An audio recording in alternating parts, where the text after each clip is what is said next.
Quem vai trazer todo o sustento para dentro de casa é o papai. Mas se acontecer do papai morrer, quem vai trazer o sustento para dentro de casa é o filho. Mas aqui, nesse momento, está complicado, porque o pai morreu e o filho está morto em cima de uma maca. E agora a viúva de Naim, ela está correndo um risco de virar uma mendiga ou uma meretriz, se ela quiser se alimentar. Porque naquela época existia a lei chamada lei, uma das leis mosaicas chamada lei do levirato. Essa lei dizia que se a viúva não tivesse um parente remidor, quando ela terminasse de enterrar o filho, ela não teria direito mais de entrar nem dentro de casa, porque a lei não permitia que ela voltasse para casa.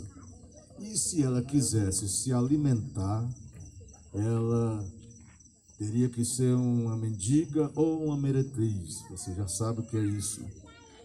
Mas só que esta viúva, ela está vivendo uma situação repetida. O que é situação repetida? A situação repetida é algo que melhora pelo período de tempo, depois volta tudo novamente a piorar. Ela está vivendo uma situação repetida, sabe por quê? Porque a morte veio e levou o esposo dela, e agora a morte veio novamente e levou o filho. E a viúva agora, nesse momento, ela está com um sentimento de entrega total. Ela está com aquele sentimento de entrega, ela não está mais acreditando que algo vai melhorar.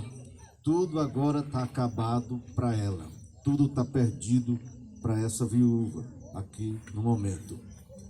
E para complicar, para deixar mais ela triste ainda, uma multidão se reúne junto com esta viúva. E algumas pessoas naquela época eram contratadas, algumas mulheres eram contratadas para chorar em voz alta. Só que dentro desse choro, o choro verdadeiro era o choro da viúva de Naim. As outras que estavam chorando é porque era o costume, era a cultura daquela época, e eram pessoas que eram contratadas. Muitas das vezes eram pessoas que eram pagas para fazer aquilo, como se fosse uma atriz de novela, né? Que ela faz aquele choro, aquela cena, ela faz tudo aquilo porque ela é bem paga para fazer. E naquela época já existiam essas coisas, né? Algumas pessoas eram contratadas para chorar em voz alta, para chamar a atenção do cortejo. Esta viúva, ela está chorando muito, né? Ela está chorando muito porque ela não pode fazer mais nada, a não ser chorar, gritar, lamentar e caminhar diretamente para o cemitério. A situação que ela está vivendo é a situação repetida. Quem sabe tem pessoas aqui nesta noite que estão vivendo uma situação repetida. Algumas coisas melhorou pelo período de tempo, mas depois voltou tudo novamente. E Deus manda dizer nesta noite que esta situação repetida, que é a qual você vem vivendo, Ele vai mudar esta situação nesta noite. E muitas mamães que estão aqui no Belo Monte já têm chorado pelos seus filhos, já têm lamentado, já tem derramado lágrimas pela madrugada, orando pela sua família. Olha, irmãos, o teu choro não vai ser em vão. Deus tem colhido todas as lágrimas. As tuas orações estão sendo ouvidas. E as tuas lágrimas que tu tem derramado, você vai ver o que é que Deus vai fazer ao teu favor nesta noite. Para a viúva de Naim, tudo estava acabado, tudo estava perdido, porque a morte veio, levou o esposo e agora ela está com o filho morto em cima do caixão.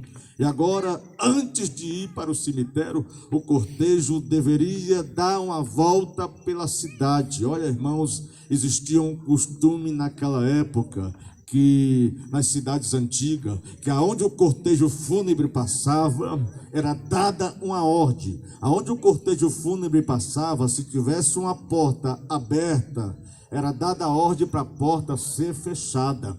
E a viúva vem observando, em cada casa que o cortejo fúnebre vai passando, é uma porta se fechando. Se ela passa pela segunda casa, ela está vendo a porta se fechar. Então ela está consciente de que ela está caminhando para uma porta que vai se fechar para ela, que ela não pode mais voltar para dentro da sua casa. Que porta é esta?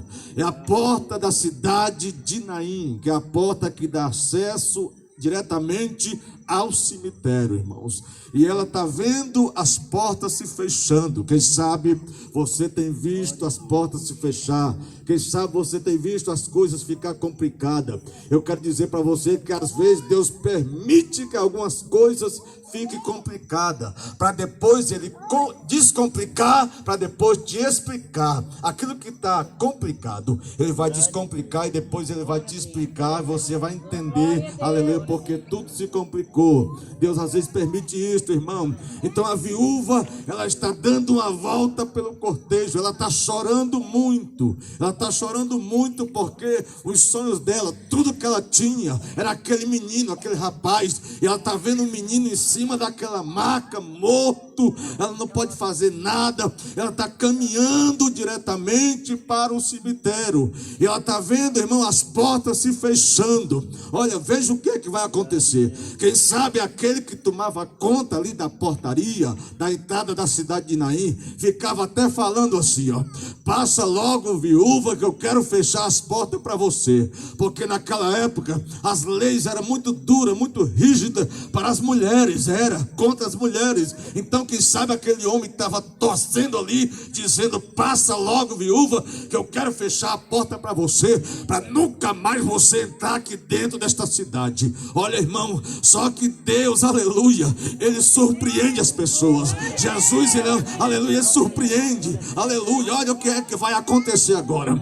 As portas estão se fechando para ela. O cortejo fúnebre está dando uma volta pela cidade. Ela está vendo cada casa que o cortejo está passando, as portas estão se fechando. Agora ela vai chegar na última porta, que é a porta da cidade de Naim, que é a porta que dá acesso diretamente ao cemitério. Quando ela chega ali com o cortejo fúnebre, com aquela multidão, com aquelas pessoas que estão chorando, aquele choro de falsidade, mas o choro dela era um choro de verdade. Quando chegaram perto da porta que dá acesso ao cemitério, antes deles saírem para fora, alguém vai escutar uma voz de longe dizendo assim, ó: ei, não chores.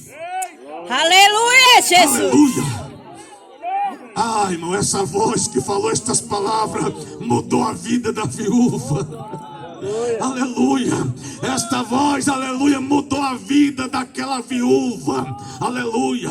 Porque quando ele falou: não chores, o cortejo, aquelas pessoas que levavam o menino em cima da maca, pararam todo mundo. A multidão parou. Aquelas mulheres que foram contratadas para chorar, todo mundo parou de chorar. Mas a viúva continuou chorando. Ali todo mundo ficou parado, ninguém estava entendendo nada. Quem disse essas palavras: não chore, irmão, aleluia, foi ele. Aleluia, o dono da cruzada, o dono da igreja. Quem falou estas palavras, como é o nome aleluia, dele? Jesus. Tem prazer a te dizer essas palavras, como é o nome dele? Jesus. Aleluia. Quando ele disse não chores, aí tem um significado. Aleluia. Ele está dizendo assim, ó. Quando ele disse não chores, ele está dizendo assim, ó: ei, Belo Monte, eu cheguei para mudar a tua situação. Aleluia. Quando Aleluia, Jesus disse não chores, ele está dizendo assim, ó: ei, Belo Monte, eu cheguei para te perdoar, para te salvar, para mudar a tua história, para entrar dentro da tua casa, fazer uma reviravolta. Aleluia, Jesus. Não chores, ele está dizendo assim, ó: a vida chegou, a alegria chegou. Ele está dizendo assim, ó, quando ele está dizendo não chores, ele está dizendo assim: pastor, eu quero trocar o teu choro de tristeza pelo choro de alegria. Aleluia. Quando Jesus disse não chores, ele está dizendo assim, ó: eu vou quebrar esta maldição nesta noite. Aleluia. Aleluia, quando Jesus disse não chores, ele está dizendo assim, ó: ei, a morte não vai levar o teu filho agora não, porque eu vou cumprir a minha promessa na vida dele, na vida dela. Aleluia, livramento. Aleluia. Quando Jesus está dizendo não chores, ele está dizendo assim, ó: ei, a ameaça de morte já caiu por terra nesta noite. Aleluia. Deus está dizendo que vai colocar toda ameaça de morte por terra. Aleluia. Todo projeto do adversário contra a tua família, contra a tua casa, contra os teus filhos, contra as tuas filhas, vai ser quebrado nesta noite. Aleluia. Porque quem está falando é Jesus. Aleluia. Ele está falando nesta noite. Aleluia. Não te preocupa não. Eu sei que tem muitas mamães aqui, tem muitos papais que estão chorando porque os seus filhos estão andando, eles entraram no caminho